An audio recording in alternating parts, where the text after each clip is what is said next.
What do you want to be when you grow up? That is a question that all of us have faced at some moment when we were children. Our parents, our friends' parents, they all wanted to know, what are we thinking about the future? And you might have said, I want to be an astronaut.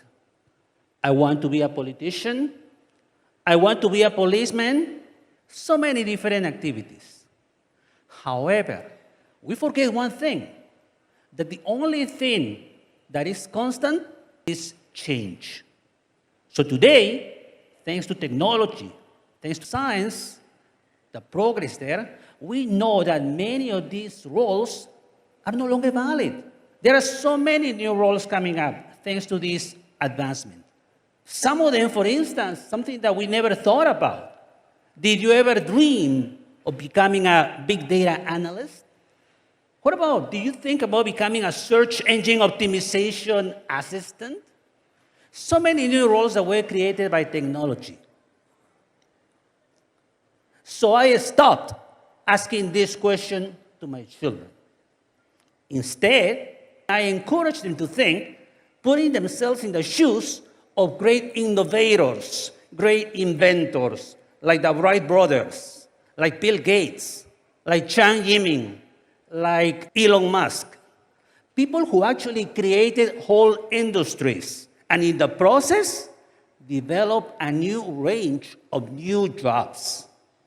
So there is not a typical roles in the past. They are actually creating, helping to change the future, to mold the future. And that's what we expect today. The 2010s were a decade with so many advances. 4G brought us many new platforms. Today's activities are mostly performed online. A lot of things that we used to do in the past in a physical way, now everything happens to be online, thanks to the progress of technology. That happened in just one decade. So of course, if we think about the future, there are going to be huge challenges and new opportunities. Data is growing exponentially. Every couple of years, the data that we create, companies, individuals, doubles, creating, of course, challenges for companies managing that data. That being said, more and more users are engaging on the internet, in technology, so therefore, they are creating more and more data. At the same time, devices. There are many new devices that are coming up. Not only computers, not only cell phones. In the future, we'll see IoT devices all over, sensors, and therefore, it will also create a landslide of more data. So all of this has to be managed. We need to find insights in this onslaught of data. And that is a challenge. It is a challenge. Now 5G, it's going to make it even further. So the data, the amount that we are creating is going to explode with 5G. Now 5G, of course, it's a revolution that came about when we started using cell phones. And that only happened to be in the 80s. Back in the 70s, AT&T, Bell Labs, they were the ones who defined the technology for cell phones. And at some moment, they were asking themselves, how many devices do you think we're going to sell for cell phones? And of course, at that moment, any management, self-respecting management, would go to McKinsey to ask them, could you please predict how many devices you think we'll have in the market? And McKinsey did a study, the company I used to work for, and they came up with a number, 900,000 devices. AT&T thought, this is not really a big number. And guess what? It was less than 100th of the demand that happened to be in the US. So 100 million devices now are in the US.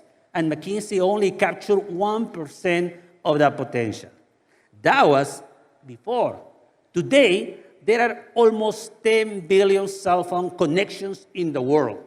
There are more than 5 billion users with cell phone technology.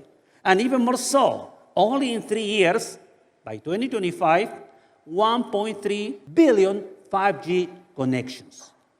That's an opportunity, but it's also a challenge for us to think how we can manage this complexity.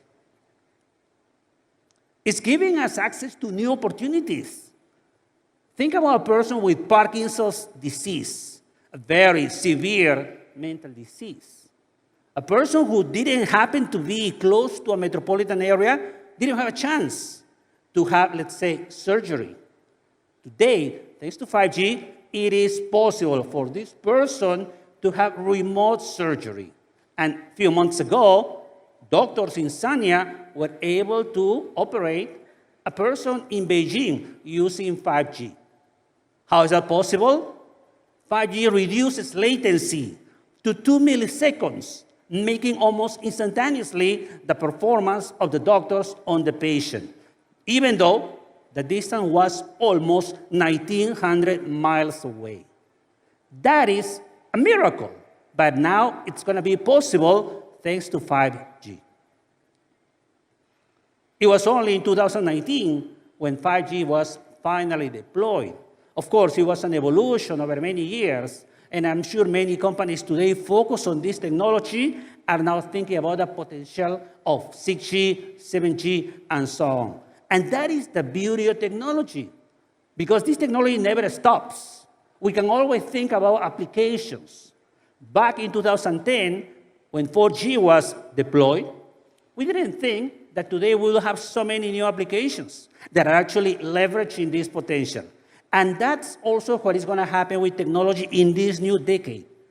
Because we might think that some applications are relevant, will be the top applications for this technology, but there might be something new. We think about these major companies, ByteDance, Tencent, Microsoft, Didi. And you think that these companies actually had a clear idea on the future. Guess what? These companies started in garages when people, 2, 3 people were part of an initial team, and they came out with some idea. Eventually, they became successful. So today, in Haidian, in Silicon Valley, in Tel Aviv, also teams like that are working on the technologies of the future. We might not know today what is going to be the winning company of the future, but we have to be alert, thanks to the trends that we are reviewing today. 5G creates a lot of information. Many sensors will be available, so cameras, sensors will capture pretty much everything. And that will create also opportunities for artificial intelligence. When you think about AI, artificial intelligence, we think about data. And to make sure that AI works better, we need data. The more data, our models will be more precise. And that's what will be facilitated by 5G, creating the data that AI will need.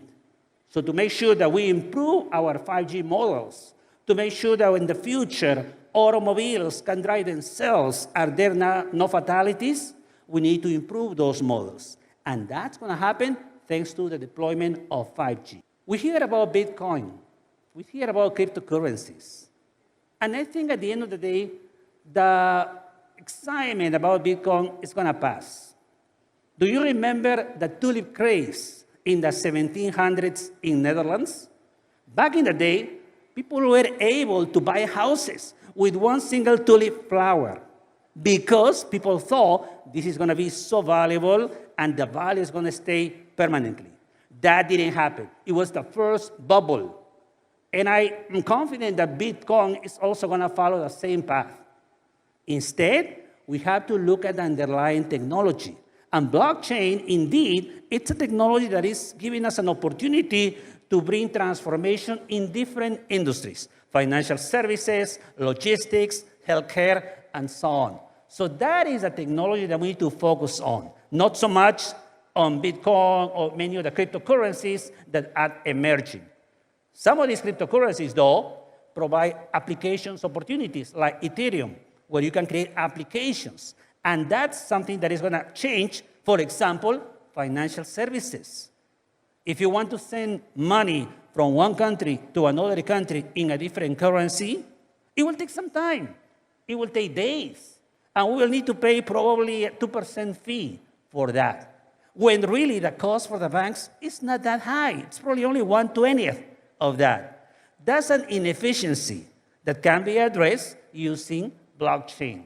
And that is something that is going to be beneficial not only for companies, but also for us, individuals, for all of us. In that process, many central banks have implemented central bank digital currencies, which I think is a great idea. At the end of the day, we all struggle to manage physical cash. The idea would be eventually to deploy virtual currencies in the same way that some countries like China, Sweden, Uruguay have already started implementing through pilots. Only a few months ago, people in Beijing and in also different cities received virtual RMB, and they were able to deploy that in the same way that they use money in other e-money platforms. That's something that is going to stay. That is a real application, because now the government will have the opportunity to provide additional tools to monetary policy, for example, providing remittances to the population in some cases. So therefore, that's an additional tool, an additional benefit, thanks to a technology behind underlying Bitcoin. Bitcoin might be a bubble, but the technology there will be productive. In the same way that we deploy technology, now we also think about a convergence of man and machine. Back in the day, even in the 1960s, Jerzy Licklider, a computing pioneer, came out with the concept that at some moment, people and computers will be connected. People will become more productive thanks to that cooperation with computers. And computers also will eventually become more and more personable thanks to this cooperation. And of course, we'll create these brain-computer interfaces, which have existed already for a few decades. So when you think about this type of interfaces, we actually are able to detect signals in our brains. Our brains have neurons, synapses.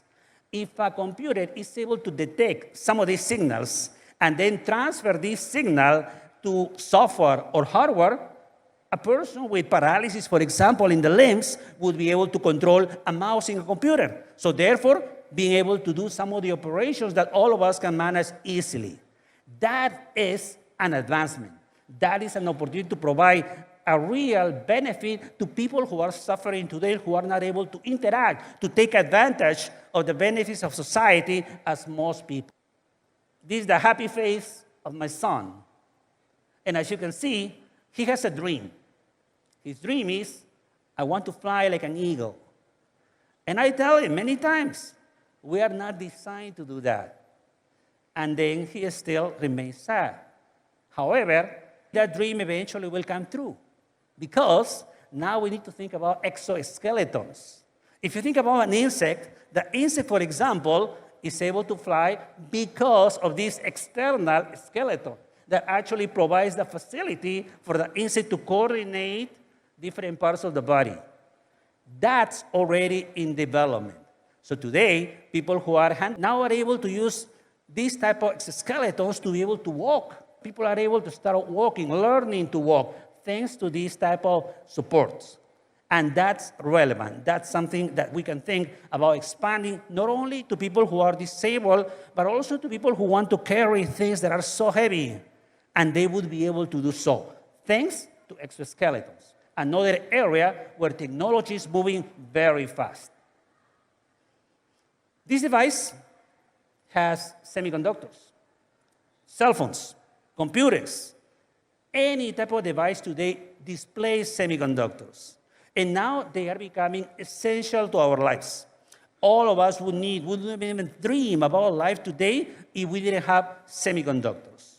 Of course, this is not something new. They were invented back early in the 1930s, and now we are all seeing the deployment of these technologies in all devices. So now they are essential for our lives.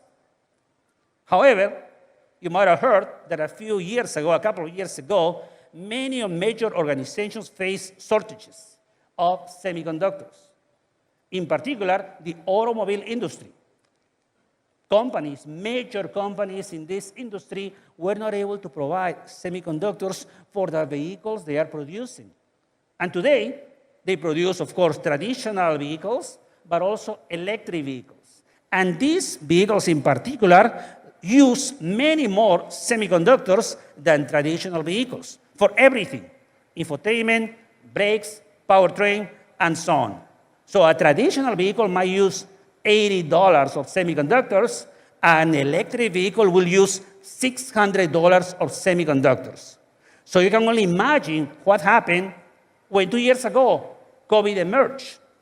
People couldn't go to work, so plants stopped producing semiconductors. In the same way, parents stay at home, mothers stay at home, children stay at home too. So they started buying electronics, all types of devices, competing with automobile manufacturers. So therefore, there was really a shortage of semiconductors. Not only that, vaccines to be delivered use vials, also made using silicon. So therefore, there was really a competition there for this resource called silicon. That created a challenge for these companies. Then, a technology race ensued. So then, we saw that companies and countries around the world said, maybe we need to be better prepared. And that actually was a wake-up call. Companies like Samsung, TSMC, for example, they are investing hundreds of billions of dollars in building, expanding production of semiconductors all over, in Europe, in Japan, and so on. Why? Because they realized they wouldn't like to be faced with the same problem again. Semiconductors are everywhere. So if we're not able to provide this oil to our people, we will run into another range of trouble. That's not what they are doing. Of course, we sometimes forget about Moore's Law. Gordon Moore, he's a co-founder of Intel, more than 50 years ago, came out with this concept that every 18 months, we would be able to comprise the space that semiconductors components need in a chip. And that rule actually worked. For the last 50 years, every 18 months, companies were able to compress the space taken by these components. That actually led to the deployment of silicon semiconductors in many, many devices. However, now we have an issue. We cannot be in that process forever. At some moment, when you think about compressing these components, we get into the atom level. And at that level, the elements of nature don't work in the same way. If I drop this element on the floor, this element is going to follow Newtonian mechanics. That's no longer the case at the micro level. And that's a totally different game. So I wonder, the big investment that many of these companies are now implementing for semiconductors, will they still be valid in the new age when we're going to think about quantum computers? A few months ago, many places in the world were faced with dramatic rainfalls, flooding, from China to Germany, from the US to India. Hundreds of people perished, unfortunately, due to these nature incidents. Climate change is happening. So how we are not able to predict the scale of these events, even though today supercomputers are predicting the weather? Because weather prediction is a very complicated task. It's not something that can be even managed exactly, precisely with supercomputers. That's where quantum computer enters into the picture. Because this type of prediction is so complicated, the number of variables changes so fast, that quantum computers become perfect for this task. And that is the message that I want to give you today. If you think about this review of technologies and you think about where the future is going to go, I predict that quantum computing is going to be the most relevant technology in the next 10 years. And that's where most of the investment will have to be followed through. So if those investments in semiconductors today are worth, hopefully this will be also leveraged in the next stage of development for quantum computers. Many companies around the world are working on these technologies, in China, in America, in Europe. But still, we are far away from the end goal. If you think about the progression of quantum computers, we are probably in the 40s when you think about traditional computers. And if you remember well, in the 40s, 1940s, a computer would take all this space. When the computer was turned on, the lights in the city will flicker. And that's where we are today when you think about quantum computers. However, the benefits will be also very significant. So quantum computing becomes key because most of the victims of these incidents, rainfalls, flooding, happen to be the humblest people on earth. They are the ones who live on basements, who are working, who are going to work every day, who have to go to work. And that's not what we decide. This is not what we would like to see. We would like to see benefits for everybody. We would like to see technology impacting positively the lives of everybody. And I believe quantum computing is in the path to provide benefits, clear, tangible benefits for everybody in society. That's the message I want to give you today. Thank you very much.